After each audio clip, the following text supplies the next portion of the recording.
علامہ ابن خلدون نے لکھا ہے کہ علماء کیوں غریب ہے؟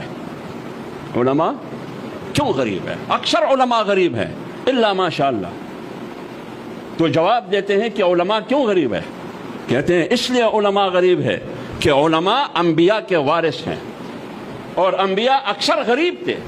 ایک دو نبیوں کے علاوہ، جو داؤد علیہ السلام اور سلیمان علیہ السلام کے علاوہ، باقی جتنی بھی اکثریت انبیاء کے ہیں وہ سارے غرباء تھے. اور مولوی اس لیے غریب ہے کہ نبی غریب تھا. اس لیے رسول اللہ صلی اللہ علیہ وسلم نے کہا کہ مجھے زندگی دے غرباء میں، اور میرا جنازہ اٹھائے غرباء میں سے، اور حشر کے میدان میں جب مجھے اٹھائیں گے، حشر ہوگا تو مجھے غرباء کے سب میں سے اٹھائے.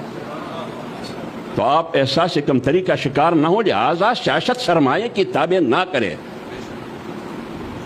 اس لیے رسول اللہ صلی اللہ علیہ وسلم نے فرمایا بدأ الاسلام غریبا وسیعود غریبا فطوبى للغرباء.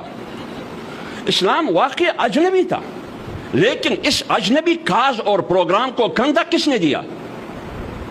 غرباء نے دیا. اس اجنبی کاز اور پروگرام اور نظام کو کندھا بھی غرباء نے دیا. مجھے بتائیے ایک سرمایہ دار، غرباء نے دیا. تو جب ابتدا میں اسلام کو کندھا دیا غرباء نے، اور انتہا میں بھی کندھا کون دیں گے؟ غرباء. اس لیے پیغمبر نے 1400 سال پہلے کہا فطوبى للغرباء، غرباء زندہ باد. سرمایہ دار زندہ باد نہیں کہا، غرباء زندہ باد.